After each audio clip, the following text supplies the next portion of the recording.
There are moments in history that don't collapse all at once. They splinter and fracture, until one decision, one step sends everything crashing down. The fall of Ephyra was one of those moments. Once the proud capital of the Coalition, it had become something more than just a city. After nearly a decade of war, Ephyra stood as one of humanity's last fortified strongholds, a symbol of resilience, the backbone of every major command structure still standing on Serra, aside from Jacinto. Its endurance felt like proof that humanity could still survive this. But the truth is, its fall had never been fully told. Not in detail, not honestly. Because Ephyra didn't fall solely to the Locust. Yes, they came in force. Yes, they overwhelmed the outer districts. But that wasn't what doomed the city. Ephyra fell because the people meant to protect it cracked. After years of unrelenting violence, how could they not? These weren't just soldiers, they were human beings.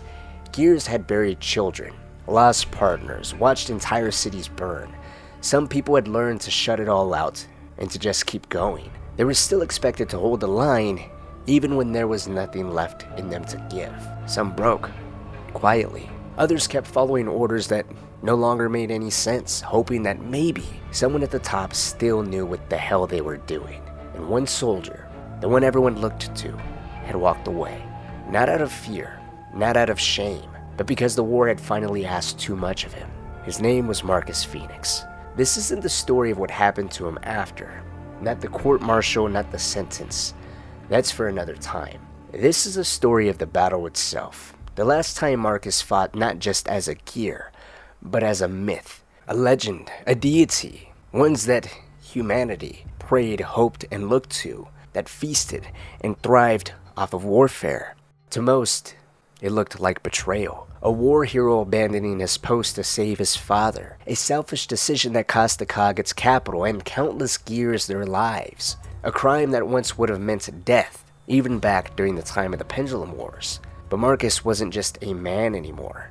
Over the last decade, he had become a symbol, a legend, a name soldiers clung to like armor.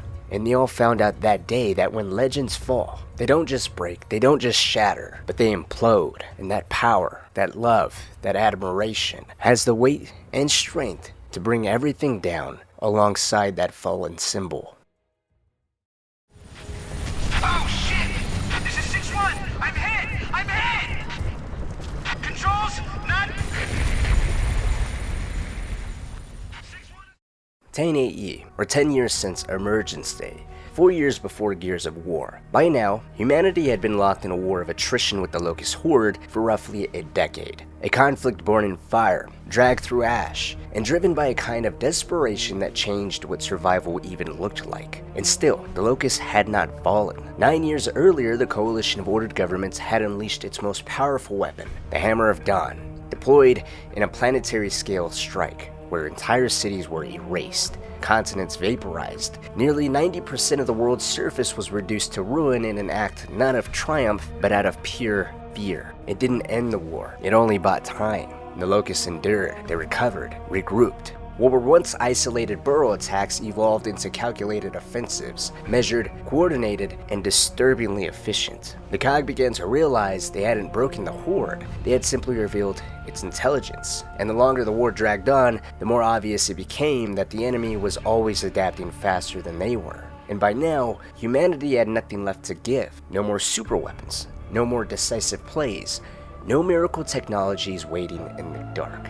They had fired their last bullet, and it missed. Prescott's promise, the reset, the clean slate, the quote-unquote controlled burn, had left the planet hollow, and the broadcast still echoed in the minds of those who survived. The tone of it, the stillness, as if the chairman believed he could speak the end of the world into existence with just enough authority. But there was no new world, just scorched rock and cities filled with corpses. There was nowhere left to run, nowhere else to burn. And for the people still fighting, for the gears still holding the line, it was beginning to show. The war machine by now was collapsing. Supply lines were fracturing again. Weapon stockpiles were being rationed. Vehicle maintenance was inconsistent. Armor was being patched with whatever could be scavenged. Manufacturing had slowed to a crawl, and the entire COG was bleeding from inside, and no one seemingly had any means to stop it. But even in ruin, strategy somehow managed to remain. The COG began learning, watching, mapping enemy behavior, and from that, a defensive framework was beginning to emerge. The flaw in this framework was that it wasn't designed to win, it was designed to just hold. Ephyra became that anchor to hold on to. It was one of the last cities still standing, not untouched but unbroken, because beneath it sat one of the largest granite slabs on the planet. The Locusts couldn't tunnel through it. While other cities were swallowed from below, Ephyra held because of that. It made it the cornerstone of blueprint for resistance. COG engineers worked around the clock, sealing off every subterranean access point, sewers, utility tunnels, old subway lines, anything that could be conceived as an instant access point inside of the city. But they weren't just laying concrete to fill in these tunnels, they were layering in vengeance. With this concrete mix, the engineers were throwing in jagged steel, broken glass, sharpened rock, objects intentionally sharpened and thrown into a mixture that wasn't just intended to block an enemy, it was designed to maim, seriously injure, or even kill anything that was trying to get through it. The message was clear. If the Locusts wanted Ephyra, they would have to bleed for it, long before they would ever see another human being face to face. But even with this aggressive defensive plan, that was all the COG had, a defensive plan. The city was built and turned into a fortress of whatever they had left. High Command attempted to call it strategy, but it was really survival dressed in denial. And the silence between conversations and in between battles only made it all worse. It was clear the city was sealing itself shut. Sappers moved through the outer districts, demolishing every last bridge, every access road, anything that might let the Locusts in, even on the surface, or that could potentially stretch the COG too thin was considered fat that needed to be trimmed immediately. Ephyra was becoming a fortress that was surrounded by ash that the COG created years ago. It was all a constant reminder of the desperation humanity continuously resorted to.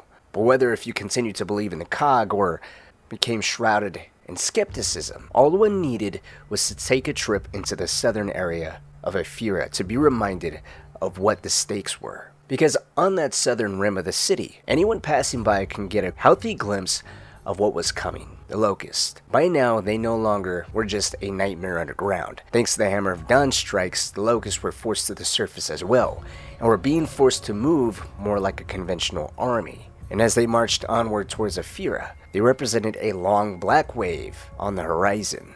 It was still miles away, but closing. On the day of the major Locust push, Colonel Victor Hoffman led a team underground. It wasn't just soldiers this time. Marcus was of course there along with a handful of trusted gears, but alongside them were workers from the Tyran National Utilities, men who had been keeping what was left of Ephyra's infrastructure from collapsing, engineers, pipe fitters, field techs, the last line of defense no one ever talked about. Their mission was straightforward: inspect what remained of the city's sewer system. If it held, it could be used, but if it collapsed, the Locusts would flood in through the foundations. The lines between warfighter and civilian had long since blurred. These utility workers weren't armed, but they were every bit as vital to survival as the gears with lancers at their side. They knew the city better than anyone.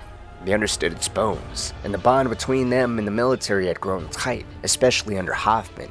It wasn't just about keeping the water flowing, it was about buying time, about understanding where the cracks would form first. And down there, beneath the city, there were lots of cracks. The tunnel walls were soaked with decades of corrosion.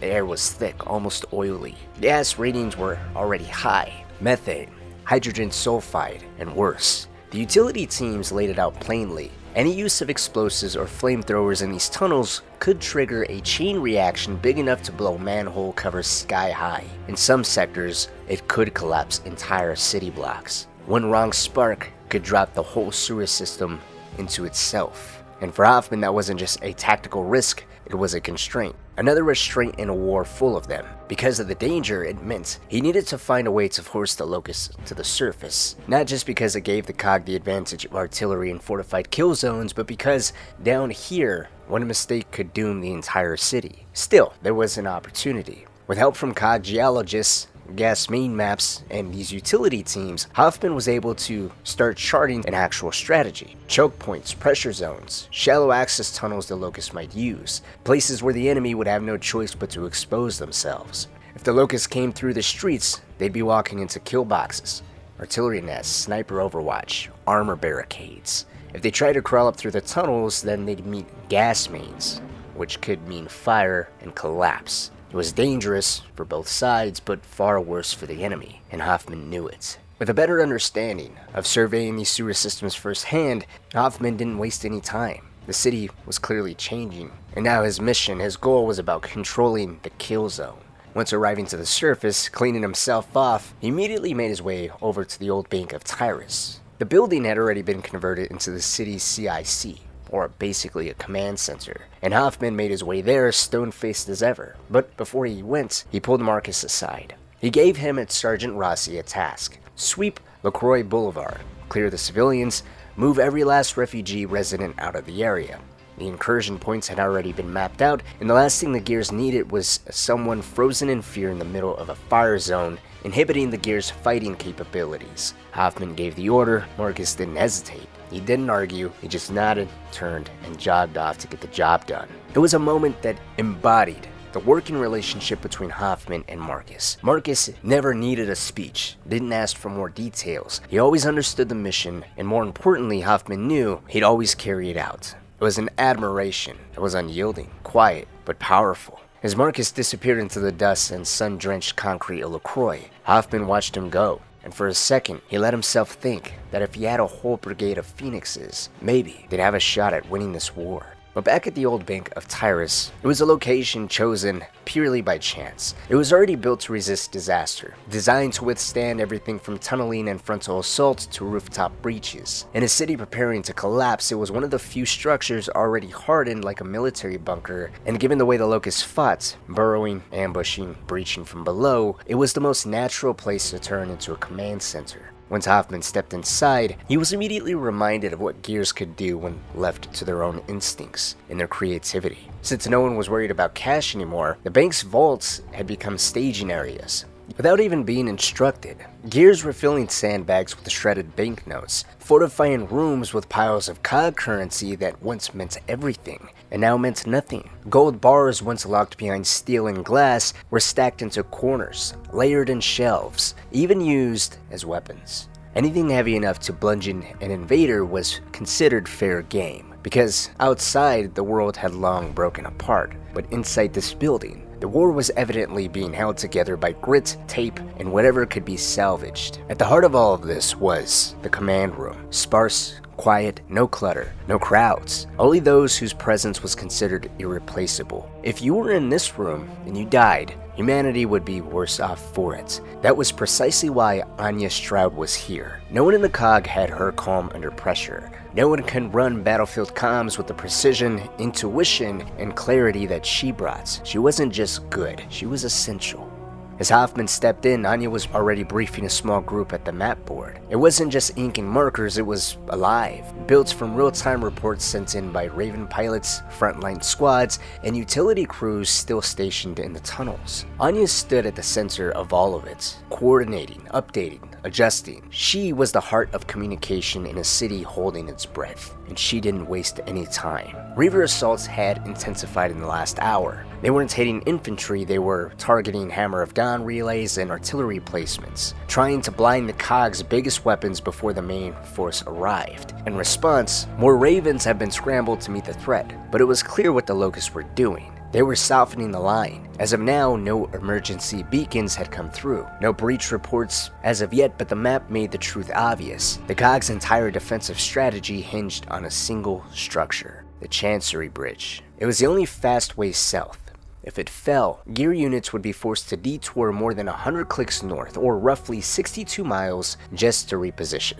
A detour that they could not afford. If the bridge weren't so crucial, Hoffman would have already ordered it to be blown sky high. Losing it would mean giving the Locusts a direct shot at West Ephyra. Keeping it meant risking everything if they got across. Hoffman stared at the map in silence. Then he dragged his finger from the bridge across to a wide artery, Correll Road. It ran straight into the old financial district, leading directly to Correll Square. It made too much sense. That's where it would happen. It was where the utility tunnels all converged underground, where the Locusts could hit hardest, fastest, where the street grid led directly to key infrastructure targets. If the Locusts took Correll Square, they wouldn't just overrun a street, they would control the city's spine. But if the COG held it, it would become a kill zone, a bottleneck. It would be the perfect place to bleed the enemy dry. Anya confirmed what he already knew. The gear officer holding the Chancery Bridge had it locked down, reinforced, ready. And so Hoffman made his call. He left the bank and walked through the skeletal grid of Ephyra's interior defenses until he reached the post overlooking Correll Square. It wasn't much, a sandbag wall, a few concrete slabs, barely more than a fairground stall with a command board. But for now, it was all they had. And if the Locust came through here, it would be the last thing standing between them and the death of the city. While Hoffman stayed at the post, studying Correll Square like it was a battleground etched into memory, 4 familiar figures moved through the streets below. Marcus, Dom, Ty, and Jace. They traveled light, just a single pack horse between them, clearing out buildings and alleyways, checking for stragglers, making sure no civilians were caught in the crossfire when the shooting started. It was routine by now, brutal in its familiarity. But on their way back, they hit a wall of traffic. Dozens of COG vehicles jammed across a rerouted grid. The entire southern corridor was choked with armor and bodies, Centaur tanks, convoys of pack horses, and trucks overloaded with gears, all being redirected to fortified choke points where the Locusts were expected to break through. Dom leaned out, trying to get a sense of what was ahead. That's when he saw it. A caravan of transport trucks, smaller, quieter, slipping between the columns of armor. These trucks weren't carrying gears, and they weren't headed to the front. These trucks were actually loaded with civilians, women, children, old men gripping the rails. Each one of them was allowed a single bag. Whatever life they had was now packed in canvas and silence. The reason for their evacuation was because the district had been deemed too dangerous, so they were being sent northeast toward Jacinto, a city said to be even safer than Ephyra, whatever that meant anymore. But it wasn't the evacuation that caught Dom's attention, it was the civilians themselves. There was something in their eyes, the same look he'd seen 1,000 times before. It took him a second to realize why it felt so familiar, and that was because they didn't look like regular evacuees. They actually looked more like the stranded.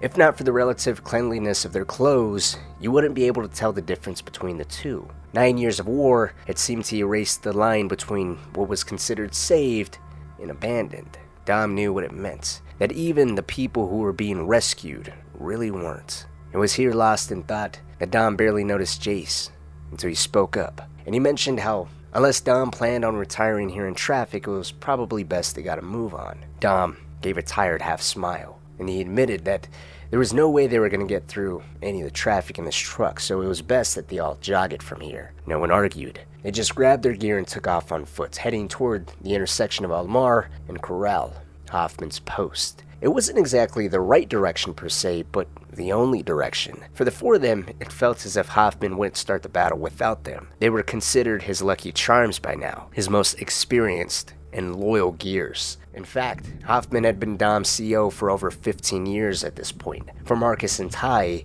it was almost just as long. Whatever was left of the COG's formal command structure, it didn't matter to the men of the Royal 2-6. Regimental pride had outlived the bureaucracy, and the bond went both ways. Hoffman would bleed for them, and they would do the same for him. When the 4 of them finally reached the post, Hoffman was already there, watching the build-up like a chessboard, half-shaved and half-focused, dragging a razor across his face with one hand, while the other rested on a field map spread over a concrete slab.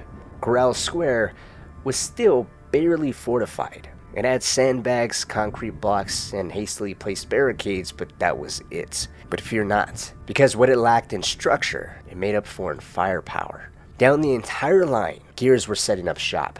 Not just lancers, this was heavier. They had stompers, 50 caliber belt-fed grenade launchers mounted to pack horses. Others were taken from King Ravens and armadillos, all repositioned and repurposed to be able to either be mounted to whatever pack horses were in the area or fired freehand. Alongside those were long spear missile pods, which were laser guided and capable of wiping out both air and ground targets if need be. This wasn't a wall, it was a giant trap waiting to be triggered. Marcus, out of the 4, stepped forward first, asking Hoffman directly what the situation was like.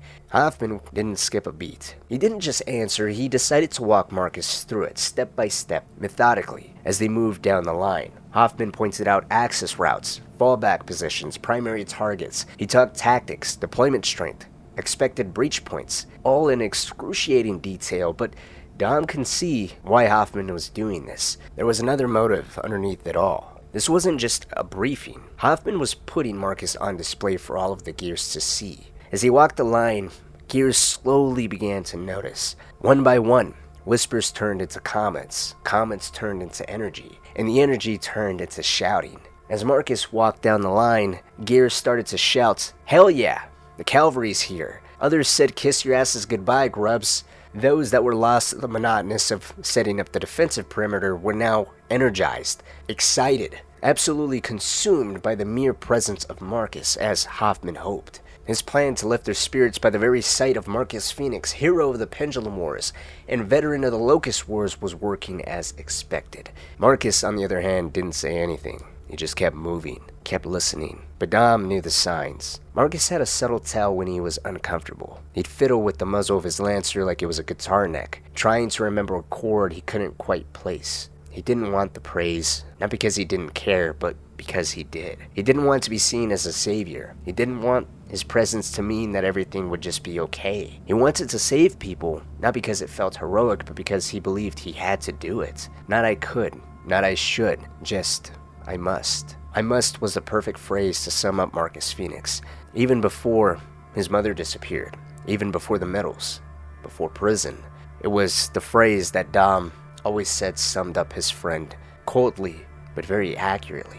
And Hoffman knew it. That's why he trusted him to walk the line. Because when the Locusts came, and they would, Hoffman needed every man there to believe that Marcus Phoenix could stop them, even if it wasn't technically true, and even if Marcus didn't believe it himself. For the next 15 minutes, no one spoke. Hoffman kept his movements steady and deliberate. He paced the post in measured strides, surveying angles, watching gears hustle into position, correcting posture, placement, sight lines. His hand never drifted far from the butt of his sidearm or the map table, as if either might be needed at any moment.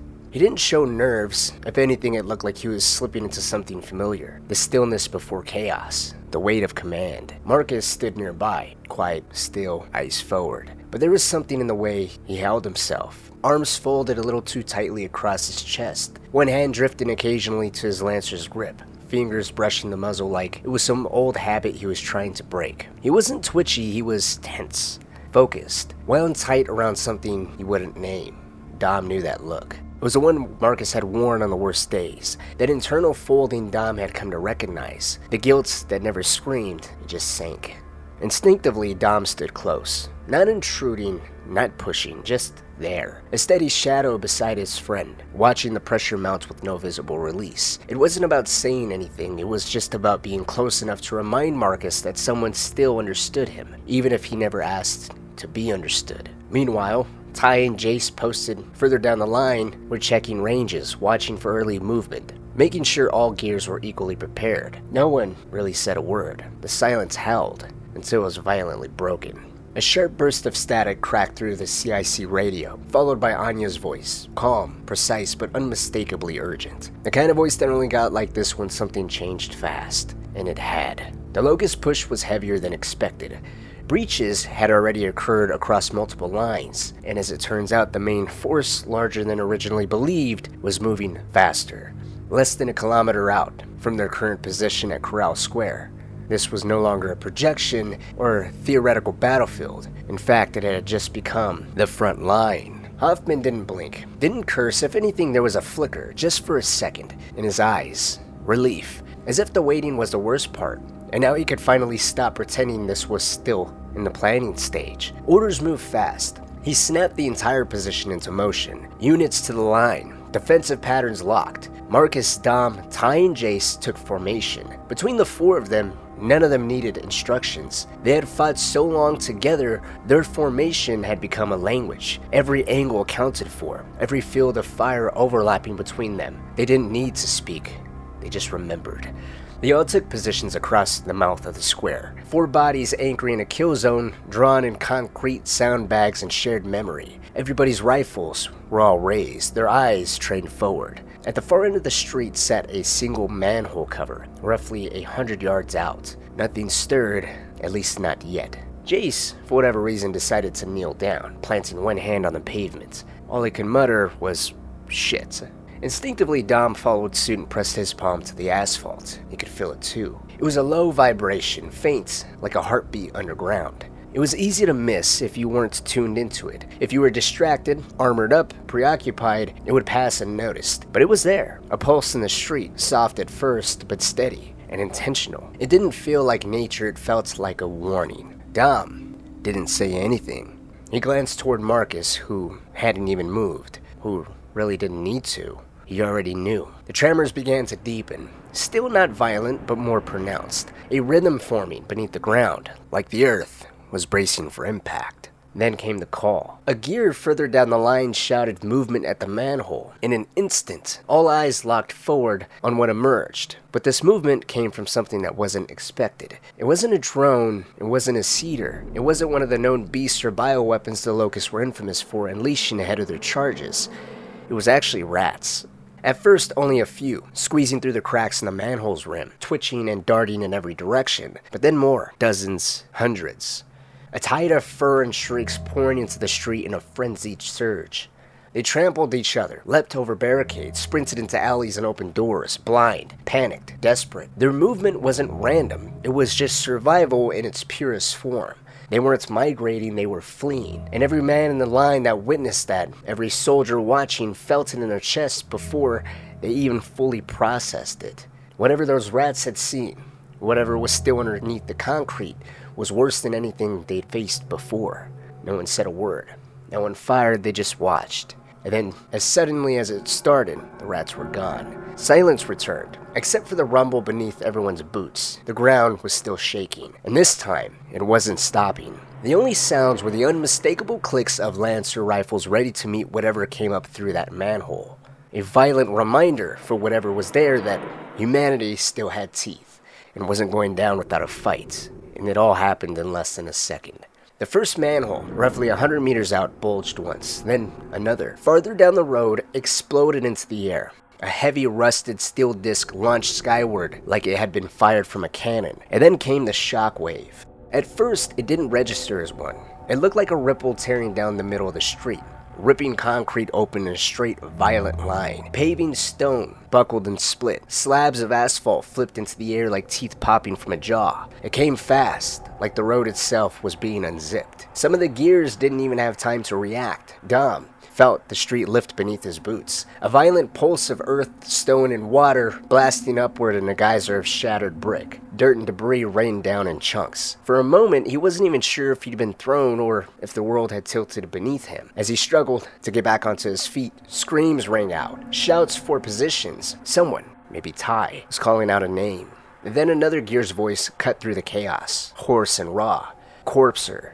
The crater that had just formed at the mouth of the street was massive. From its center, 8 spider-like legs crawled their way over the lip. The creature was huge, obscene in scale, ripping apart the street with every movement. Its underbelly steamed, soaked with mud and filth from its tunnel. The corpse had surfaced like a landmine designed to walk, and that was just the beginning. From beneath it, at first dozens and then hundreds of locusts poured out.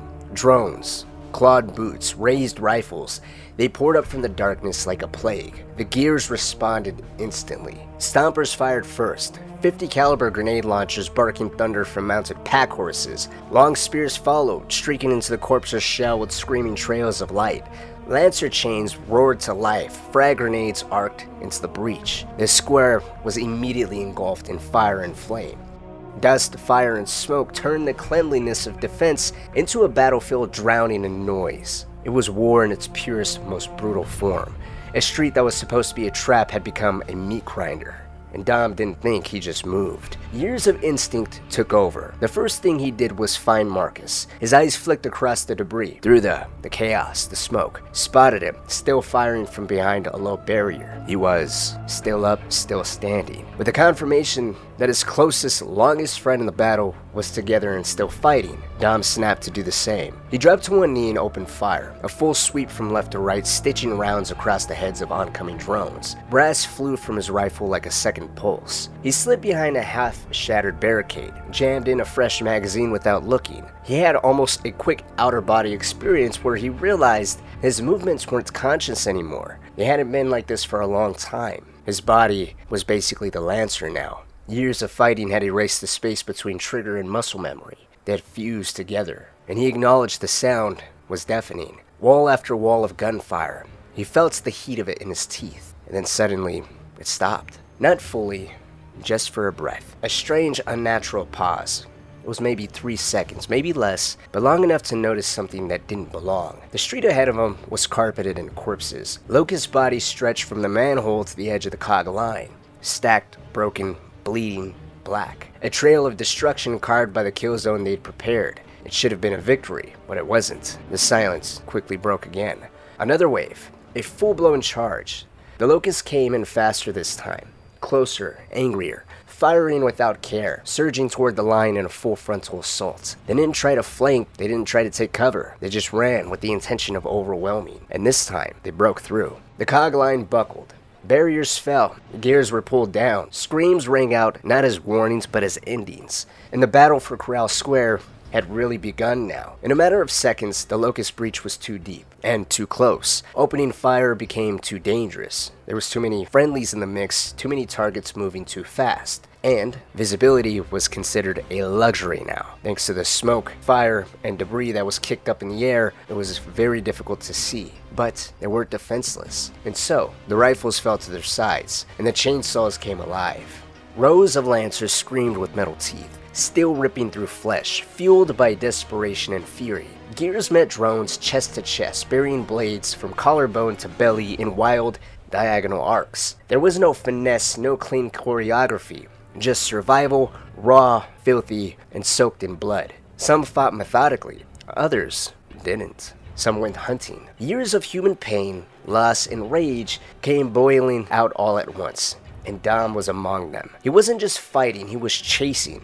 He locked eyes on a drone breaking away from the pack and pursued without thought. He closed the gap, swept the creature's legs out from under it, and as the Locust hit the ground hard, spine first before it could rise, Dom was already mid-air, landing feet first on the chest with a weight that cracked bone beneath him. Without wasting any time, he drove his chainsaw downward, straight through the drone's face, through the skull, top down, all the way until his lancer's chainsaw roared and choked on the stone beneath the Locust. It wasn't about tactics anymore, it was about something else now. As Dom watched this Locust scream in agony and violently shake, he whispered the names of Benny and Sylvia, his children, killed 9 years ago on Emergence Day. As bone fragments kicked back against his gloves, it stung his hands. Blood sprayed up his arms, but even when it was dead, completely, irrevocably dead, it wasn't enough for him. He took another slice and then another. It was catharsis and punishment all at once now. A moment of release that lasted only a few seconds, but it carved itself deep. He didn't want it to stop. He needed it, and for a brief flicker in time, the horror gave way to something that felt almost sacred, something he never wanted to end. It wasn't until he heard Jace shout that he snapped out of it.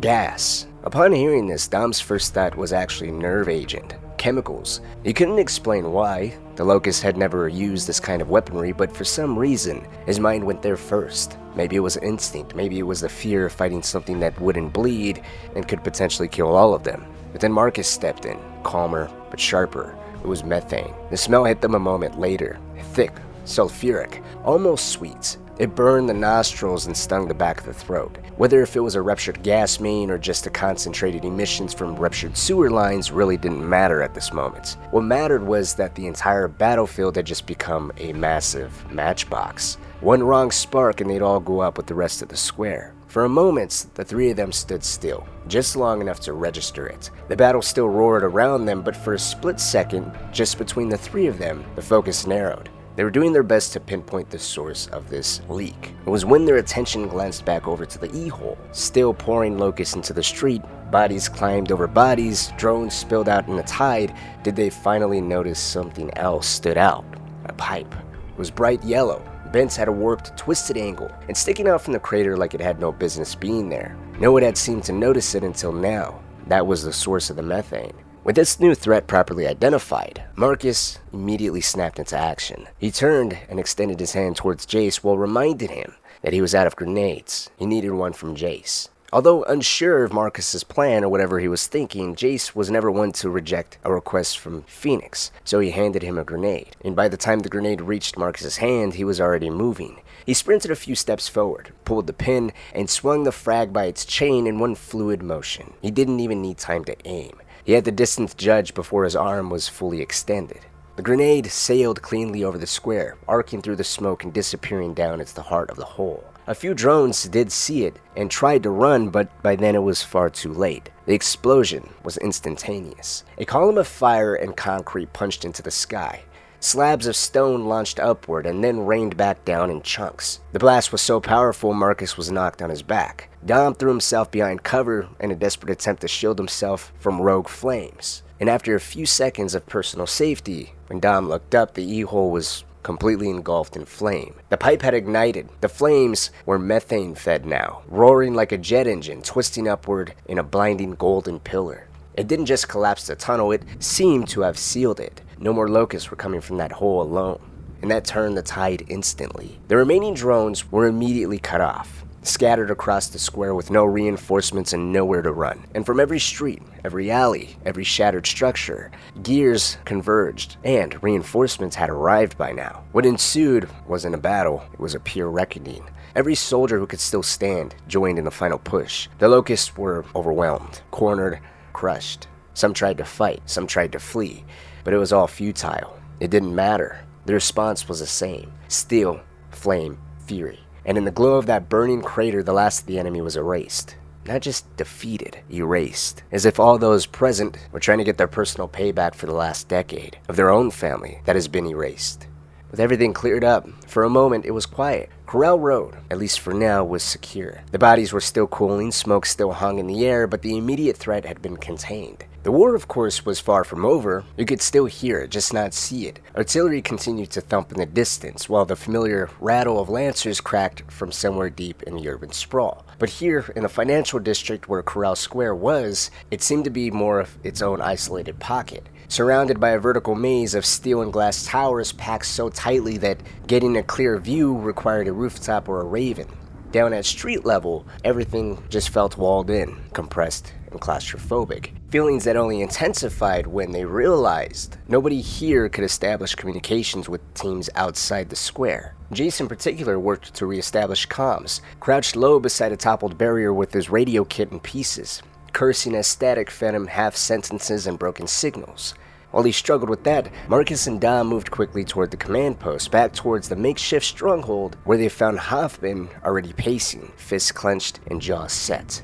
Hoffman wasn't just frustrated, he was furious, pissed off. Not with his men, not with the battle, but with himself. The assault on Correll Square, it seemed, wasn't the main push after all, as he wholeheartedly believed. Instead, it appeared to be a clever attack by the Locust, designed to bait and distract. And now their communications were being jammed, strategically and systematically. The enemy wasn't just moving with purpose, they were thinking, and it seemed to be at a rate that was quickly outpacing the Coalition's best minds. What little intel had managed to make it through the interference confirmed it. Pockets of Locusts, some over 1,000 strong, had bypassed the defensive lines entirely. They'd made it into the city through the old metro system, a route everyone believed was sealed. The tunnels had been shut down for years and their entrance mapped and reinforced, with even some of the deepest tunnels not believed to reach the heart of the city. Clearly, that wasn't true. There had to be another fissure or some tunnel that wasn't mapped out or known about, and now the enemy was pouring through it. As if that wasn't bad enough on its own, there was something else in the sky. Reavers, flying low, ducking beneath the skyscraper skyline, maneuvering through alleys like vultures that knew exactly where to land. One of them banked hard over a row of buildings and vanished behind a tower block, not toward a firefight, but toward something else, something that even Dom couldn't quite place. And his inability to identify the Reaver's trajectory or even its end goal sent a shiver down his spine. Something wasn't right, and as if to confirm everyone's suspicion, through the static a voice finally broke through the comms. Clear, just for a second. It was Anya. Her voice was on the open channel, broadcasted for any unit still receiving. It was a last-ditch call for help, desperate but composed. The kind of calm only someone who had already accepted the worst could deliver. The message was short and increasingly fragmented, but unmistakable. She announced the Locusts were at the Tyrus Bank headquarters. CIC had been breached. They'd come up through the metro system, some unknown tunnel or breach that had put them right underneath the heart of the city's command center. And this wasn't just a raid. They were trying to cut the head off the entire operation, and they were doing it fast. Anya's voice began to shake and waver as explosions boomed behind her. Muffled at first and then sharper, closer, maybe inside the building, maybe right outside of it. Then another burst of static and then the silence. The line went dead. Her final words were, "They cut us off, they're in the building, we're going to have to." And then nothing, just dead air. Dom looked to Marcus, not for answers, but just to read the reaction. And it was all there, etched into Marcus's face before he could bury it. The disbelief, the rage, the realization that this wasn't just a strategic failure. This had instantly become personal for Marcus, because Marcus knew who was still inside, knew what losing the bank meant, not just for the coalition, but for him. And somewhere in that silence, something shifted. The weight of the war, the guilt, the pressure, the expectations, all of it collapsed inward, finding the one man who had spent his entire life carrying it. It was a flicker of a much larger burden that was going to break him soon. What are you doing here? It's your father. He needs you. He needs you. Anya, wait! What the hell's going on? With communications down, the situation at Correll Square turned from chaotic to critical. For Hoffman, it was much worse. As the architect of the entire defense of Ephyra, he wasn't just another commander, he was the last thread holding the COG's survival strategy together. And without a working line to CIC, that thread was starting to fray. Every second they spent cut off meant another second the Locust gained ground, another sector overrun, another plan rendered useless. He needed to re-establish communications, and Marcus was the first to make it be known. He stepped forward, direct and focused. He reminded Hoffman that they needed to take the old Tyrus Bank back immediately. Everyone knew what that meant. The Coalition's primary command and information center was of course housed in the bank's fortified vaults, but more importantly, Anya was there. It wasn't a secret, not really. Marcus and Anya had been something for a while now, a relationship built in fragments, between missions, between deployments, between the silences only war could create. They never made it public, they didn't need to. Anyone who saw how Marcus looked at her or how Anya's voice changed when he was in trouble already knew it. But this wasn't just about love, not anymore. Anya wasn't just another gear, she was the nerve center of the COG's communication network, the best signal operator they had. Hoffman knew better than anyone without her the entire war effort might go dark, but more importantly, was locked away in classified vaults inside of CIC were the Coalition's strategic command books. These were files that held secure comm codes, troop deployments, fallback plans, defensive positions, and supply caches. If the Locusts got their hands on them, there wouldn't be a second front. There wouldn't be a counteroffensive. There wouldn't be a fallback plan. It would be over. Total collapse, human extinction. All cards would be revealed. And everyone knew Anya would defend those books with her life. So Marcus wanted to go, now. Hoffman didn't say no, but he didn't say yes immediately either. He needed a little bit of time. He wanted a Raven to scout the area first, to get an aerial overview, and figure out what Marcus and his team were walking into. Because right now, no one knew what was waiting at the bank. And sending Marcus, Hoffman's best gear, along with 3 of Hoffman's most loyal and battle-hardened gears, could potentially spell suicide. For them, and issue a detrimental blow to the Coalition's overall fighting force, because they all knew the quality of gears living are drastically dropping by the day. It was an important metric to keep keen attention to, and it was very much a reason as to why so much emphasis was placed on Marcus, Dom, Ty, and Jace. With no communication established, artillery reports were going missing, ground sensors had gone completely quiet, and while there were some Raven crews still active, the only hope Hoffman had was relying on those that were still fitted with Navy-grade comms. They were considered redundant systems by now that most commanders would have ignored, for the most part, until it became the only lifeline left, as this very situation called for.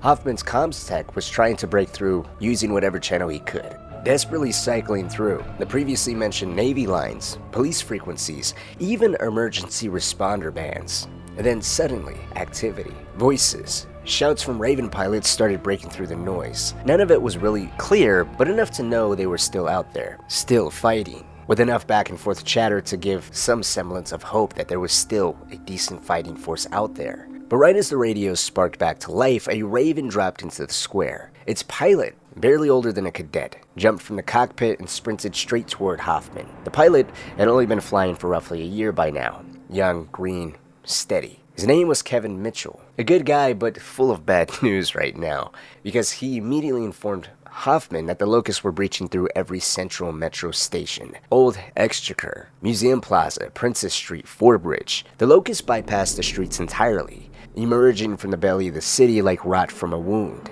The COG's tank units had already been overrun. The number of grubs on the surface were rising by the second, but current estimates already placed that number at 10,000, with it growing steadily. At this news, Hoffman froze, his face drained of color. It was evident the strategic illusion of control, of containment, was now completely gone. Everything was unraveling. As if in disbelief and in some kind of trance, he barked orders at his radio operator. He demanded that he got through to every Raven crew, use whatever frequency still managed to work. Then he turned back to Mitchell and asked the only other question that mattered to him. Is Chancery Bridge still standing? Mitchell confirmed that it was, for now. But they all knew it wouldn't last very long, because if the Locusts were breaking through the metro tunnels, that meant they were already basically behind that line. It was only a matter of time before the bridge was completely surrounded and cut off, and when it fell, that would destroy the fallback route, which effectively meant the spine of Hoffman's defensive strategy, the lifeline that made it so he can move gears at a rapid enough pace to quickly respond to the Locust, was the very thing that would seal the fate of all the gears currently in this section of Ephyra. In an instant, his attention was now being pulled in a few critical directions. The Chancery Bridge, establishing comms with all remaining fighting units, and attempting to save whoever was still alive at the old Tyrus Bank and securing the COG's valuable codebooks. He gave the order to his comms tech to make sure all units were aware that the new fallback plan was to the north side of Sovereign Parkway. His comms tech was to immediately establish communications with Raven crews, and then through the Raven relays, connect with every ground team still in the fight and instruct them all to switch to police frequencies, because it was one of the few bands the Locusts hadn't struck yet. It wasn't elegant, it wasn't even ideal, but it was the only option they had left. While the massive retreat was underway, Hoffman would instruct Marcus and his team to go south, to head to the Tyrus Bank, to find whoever was still alive and to recover whatever hadn't yet fallen, specifically those codebooks. In the meantime, Hoffman was going to take a handful of gears and go around the city and see if there's any armor he can salvage.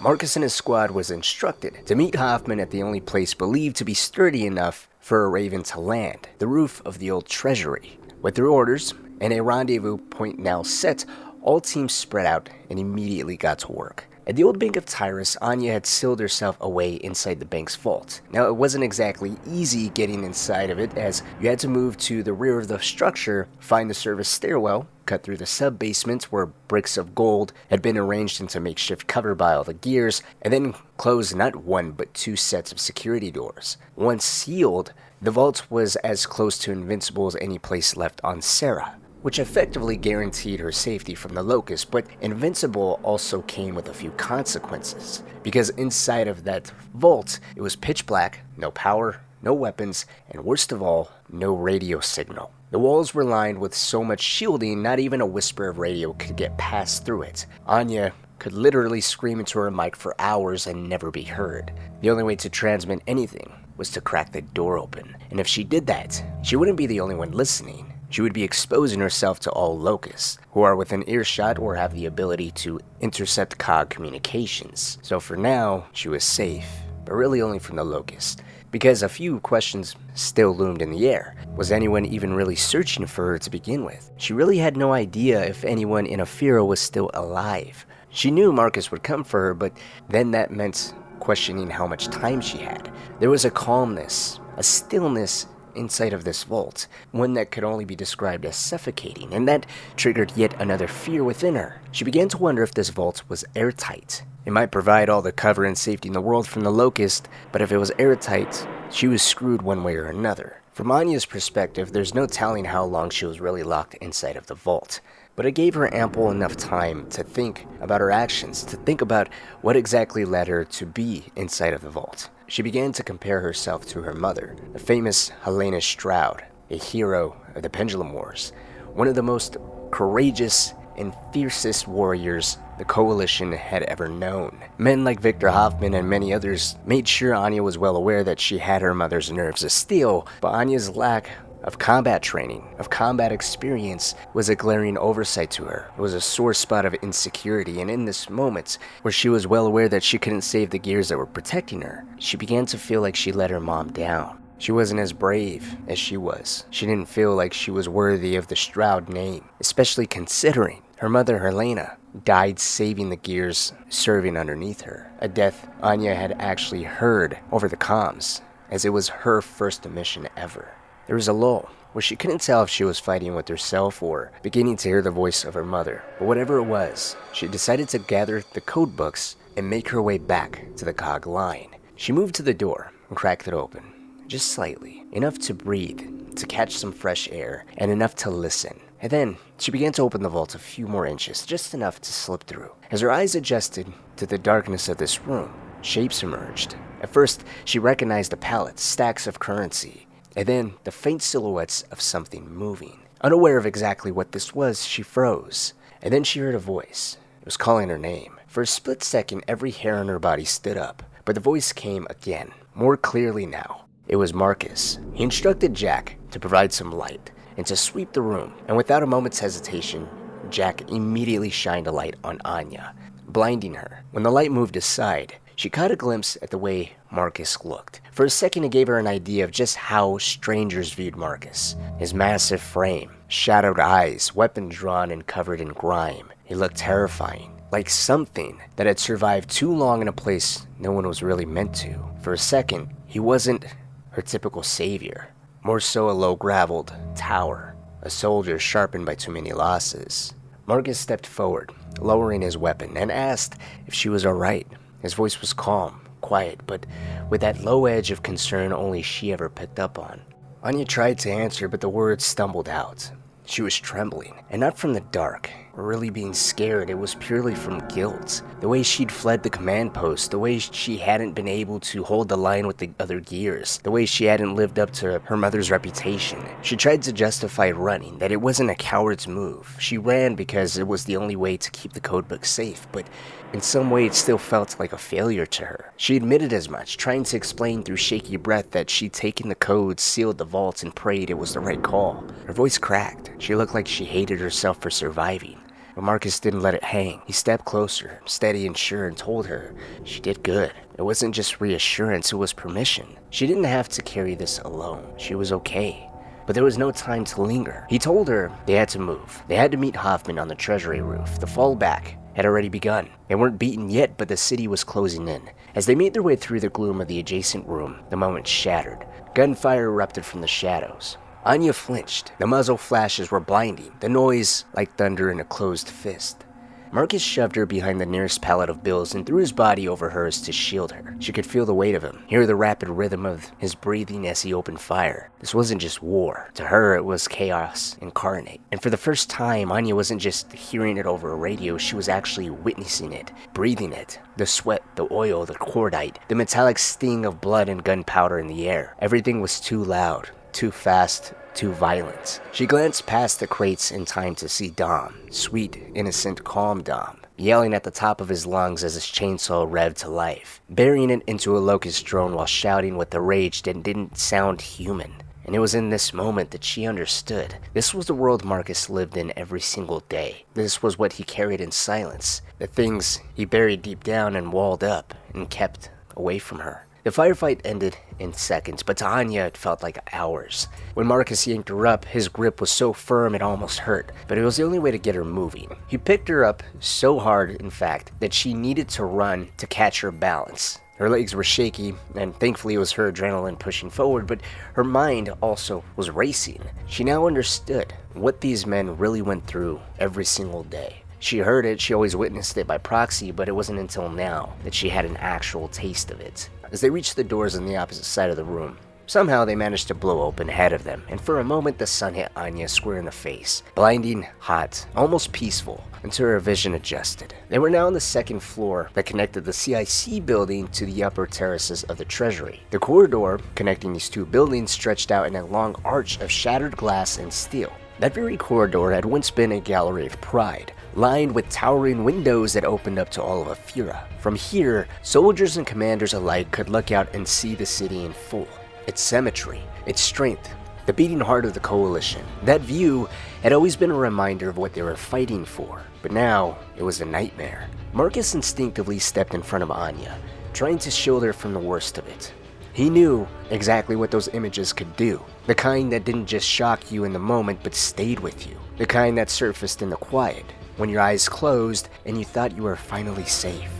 He couldn't block it all though. Between the shape of his frame, she saw what was coming. The streets below wasn't crawling, it was flooding. A broom ox stomped its way through what had once been a peaceful shopping district, the ground shaking beneath its weight. Its cannon arm hummed with charge, already preparing to fire. Beneath it surged a tide of locusts, disciplined, relentless, and endless. They poured in like a living current, thousands of them. This wasn't a raid, it was a full-on proper invasion now. Anya's breath caught, her voice barely a whisper.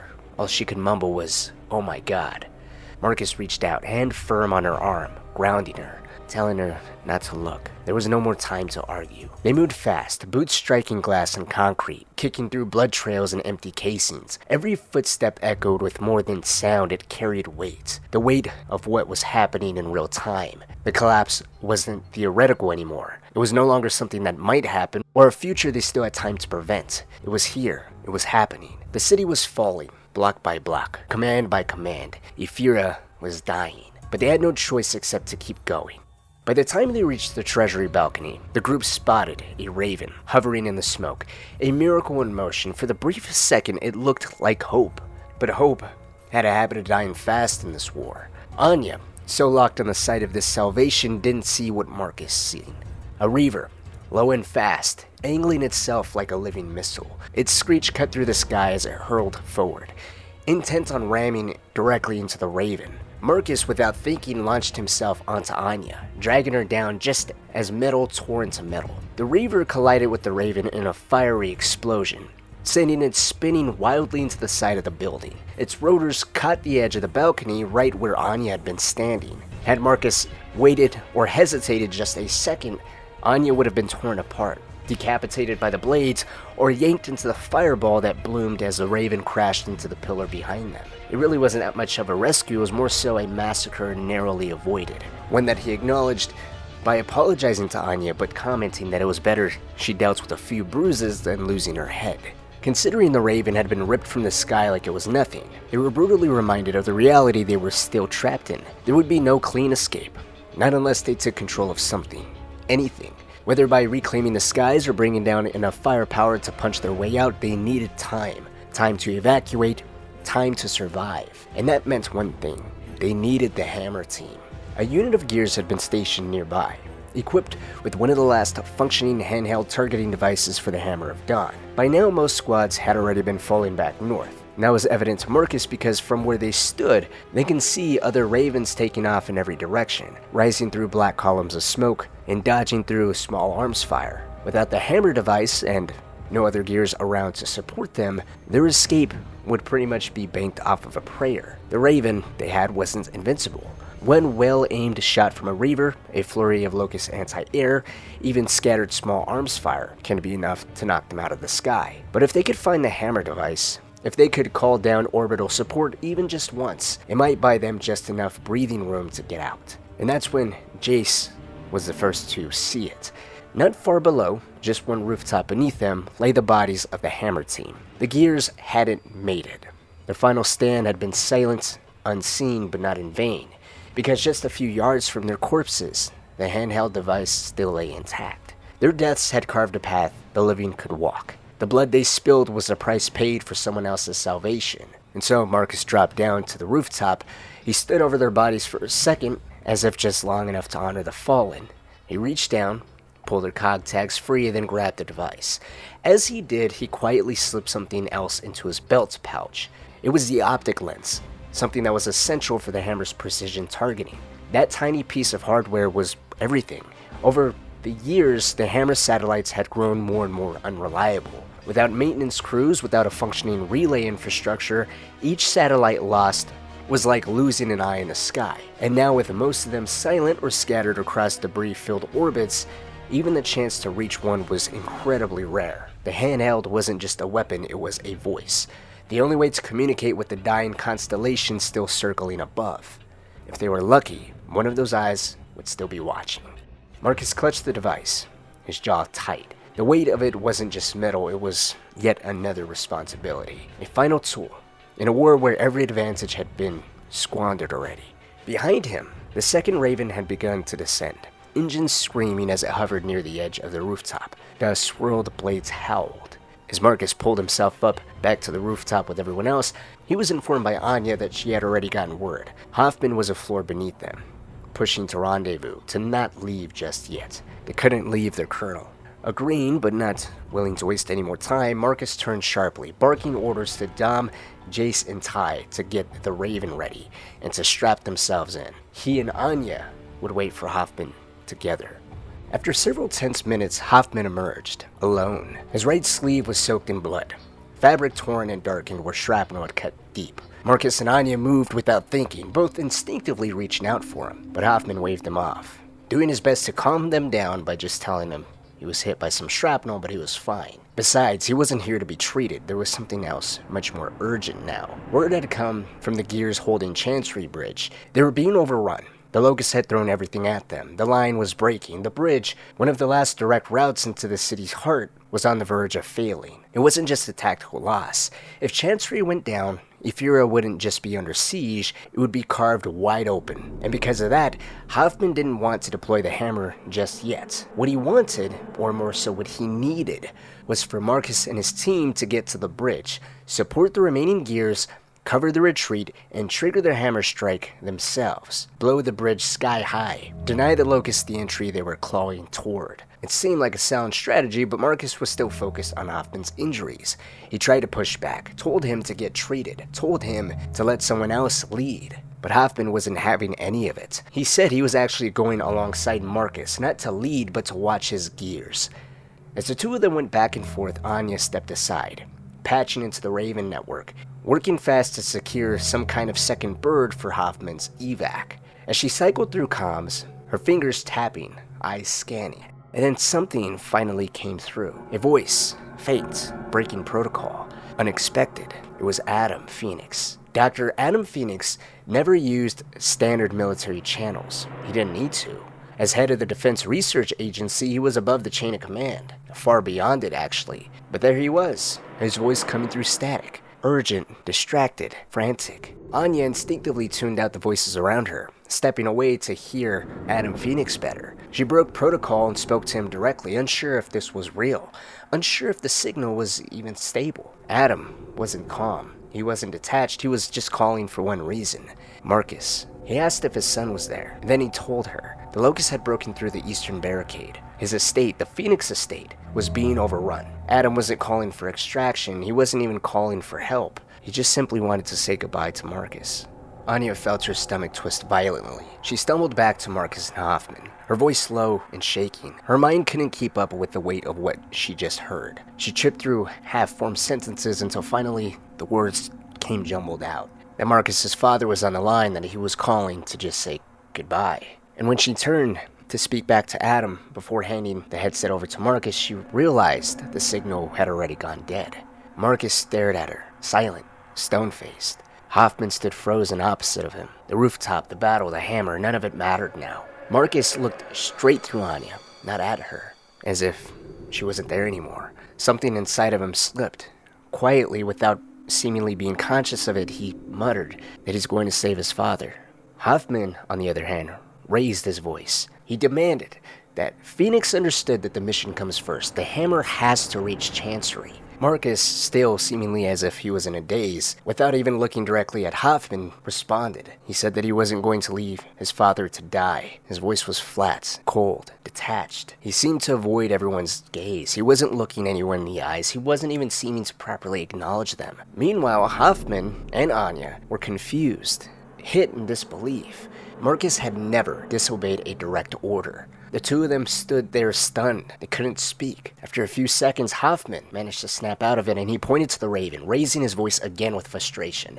He told them that there are gears in far worse positions than Marcus's father. Soldiers are dying out here, fighting without a choice, that this isn't about him. As Hoffman's face turned red with anger, before Anya could stop it or even realize what was going on, she realized Hoffman and Marcus were face to face all of a sudden. Hoffman was built like a tank, a massive man on his own, but Marcus loomed over him with something heavier than strength. He seemed to just be radiating grief, resolve, anger, a whirlwind of emotions that couldn't be identified as one singular source. The weight of everything he'd carried and everything he was about to lose. His voice dropped, quiet and final. He told Hoffman, verbatim, that I've put my life on the line since I was 18. Followed every goddamn order, even the ones that made no damn sense. But now, I'm going to save my father. With all due respect, sir, fuck you. Marcus turned and began to make his way towards the Raven. Meanwhile, Hoffman recoiled, blinking like the words hit him harder than any punch ever could. But he didn't back down, he tried again. A final attempt, believing that he can talk some kind of sense into Marcus, that he wasn't thinking straight, that he was just yet another poor soul cracking under the constant hell and fighting that he's endured over the last decade. Hoffman laid out the cost, the lives on the line, the bridge, the war, that this was the final straw. As his voice cracked, Anya saw a man that was no longer commanding but just desperate. And in that desperation, he made a threat. He told Marcus that if he walks away now, Hoffman will personally see that he's court-martialed, war hero or not, and that he'll make sure that Marcus is buried for this decision. This threat was simply met with Marcus saying, "You do that, Colonel." If this was any other soldier, Hoffman would have thrown a punch, would have knocked him out long ago, but this was Marcus. He adored him, and for all the years of barking in battle, this was a kid that he viewed as the world. Not just respected, but he relied on him. Outside of Dom, no gear meant more than him. So the sight of Marcus continuing to walk towards the Raven and not acknowledge his commanding officer, Hoffman made one final attempt. He ran after Marcus. He reached, grabbed him by the shoulder and spun him around, and he said something no one would have expected. He told Marcus that his father's been sitting on his ass this whole damn war, inventing shit that hasn't done a damn thing. He hadn't made a dent in the Locust. He's not worth the life of any real fighting gear, and he's especially not worth Marcus's. Hoffman didn't shout it. He wasn't really cruel about it. He was just being pure honest. It was the first time he ever actually let his real feelings towards Marcus's father be known as well. Hoffman never really has respected Adam. He saw him as less of a man than Marcus. It was a bitter, brutal truth Hoffman had always believed, and he kept it quiet. And he said this right now as reason, as logic, as a way to get back to snap Marcus into reality. But it had an adverse effect. It hit something deep inside Marcus that no one had ever touched. Because when it came to his father, Marcus was one giant raw nerve. Pulled tight, hidden behind years of steel and silence. It was a nerve that's not even Dom was aware was there. If there was ever a person that knew how deeply that nerve struck, it was Carlos, Dom's older brother, who also tiptoed around it. But like a minefield, getting ready to explode, Hoffman had just hit it. Marcus, in response, didn't speak. He didn't think. He instinctively just swung. A brutal, clean right hook, bone on bone. Hoffman hit the ground hard. He didn't yell, he just groaned. Anya's heart stopped. She ran to Hoffman, dropping beside him, hands trembling as she checked his head, his pulse. She screamed at Marcus, asking what he was doing and if he was insane. Marcus didn't answer. He just looked stunned, as if he wasn't aware that he just knocked out his commanding officer. And for a second, it looked as if he was actually going to move towards Hoffman to help him up, to say something, to fix it, and maybe in some time if he did do all that, all of this would have been forgotten. But he didn't. He turned and ran for the Raven. The last thing Anya or Hoffman heard of him was him telling Anya to get Hoffman on the other bird, and then he vanished. Anya wasn't able to move. She couldn't move. This wasn't the Locust, it wasn't the bombs or the blood, this was Marcus that broke her. It was the first time she ever froze on a battlefield. And her fear didn't come from just hitting Hoffman, it was the consequences. She wanted to run after Marcus, to scream at him, stop him, save him, but something in her, whether it be duty, fear, heartbreak, kept her rooted to Hoffman's side. Because he was barely conscious, he was still groaning, bleeding from the side of his head. With her help, he jammed his earpiece back into place, the one Marcus had knocked loose with that solid punch. Hoffman keyed into every channel. He screamed. He demanded that Phoenix turn his Raven around, that this was an order, that they needed him at Chancery. And he kept repeating that he was needed. But no matter how many channels he cycled through, no matter how loudly he shouted, Marcus never responded. It was believed Marcus had cut him off, potentially even yanking out his earpiece as he didn't want to hear it. But every open channel was still live. And now, because of Hoffman connecting to all those channels trying to get Marcus's attention, he actually got everyone else's attention. Marcus Phoenix's disobedience, his defiance, was no longer private. It was public. Hoffman shouting through a dozen lines, calling, pleading. It really did nothing but seal Marcus's fate later on. And with no more word from him, all they could do was reach for their hammer, the handheld piece that Marcus had left behind. Because I was there was still a glimmer of hope of somewhat saving the Chancery Bridge, but there was yet another problem. The targeting optic, the most important piece, that was still in Marcus's belt, and Marcus was already long gone. This building used to be a beautiful place. There's a lot of history here. A lot of lies, too. Oh, you've got some nerve, soldier. I know all about your trial. It had been 20, maybe 30 minutes since Marcus punched Hoffman and disappeared into the sky with the hammer control unit strapped to his belt. 20 to 30 minutes that could have made the difference. 20 to 30 minutes that could have saved Chancery Bridge. By the time Hoffman and Anya finally reached it, the sight that greeted them was nothing short of gut-wrenching. Chancery Bridge, once a 6-lane steel artery connecting the north and south ends of Ephyra, was now a war grave in real time. Smoke choked the skyline. Columns of it rose from craters in the highway, mixing with the falling ash and the distant scream of artillery. The main span was a jagged mess of blackened debris and collapsed supports. The air shimmered from heat, warped by explosions that had long since died out but left their scars behind. Hoffman couldn't even make out where the COG's defensive line had originally been. The battlefield had long been erased by now. At first he thought the gray masses clogging the lanes were ruined barricades, burned out vehicles twisted in on themselves. But then they started moving. It was thousands of locusts that were flooding the bridge, a tidal surge of bodies pushing through the span like they owned it. On the north side, Brumaks and armored drones burst through the toll booths, ripping through the last checkpoints now meaningless. A Centaur tank lay upside down in the waters below, half submerged, with its wheels still spinning slowly. There were no signs of gear bodies. If any had fallen, the current would have carried them downstream, erasing the last evidence of their stand. Still, there were no COG units in sight, no Lancer fire, no formation.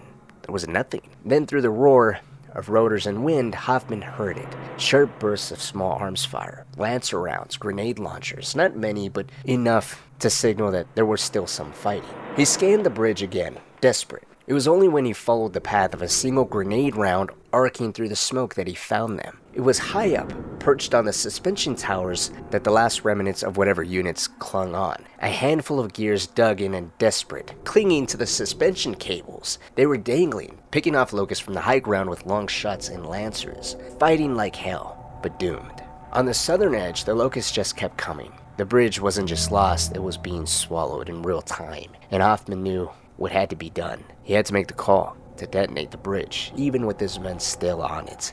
He tried to justify it to himself, told himself they were dead anyways, that there was no scenario where they would survive. And if he didn't blow the bridge now, thousands of locusts would reach the interior routes of Ephyra. They'd overrun the last convoys that were desperately making their way towards Jacinto. They'd tear through the straggling gear units still retreating.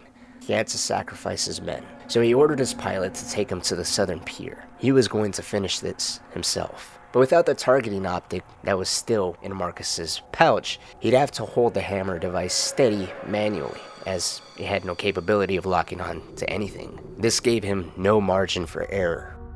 As the Raven descended through the smoke, hovering just above the broken platform of the southern pier, Hoffman stood at the edge of the ramp, bracing himself against the wind and ash. His mind should have been on the gears he was about to kill, or on Marcus, but it wasn't. His last thought, before squeezing that trigger, was on Adam Phoenix. He should have known his son better. He should have never called. That was a selfish plea that cost the Coalition Chancery Bridge, cost Hoffman his best gear he'd ever trained, and cost humanity one damn chance they had left to hold Ephyra. He cursed at him. This was the responsibility of the head of the Defense Research Agency. It was his fault, but it would be his son that would have to pay.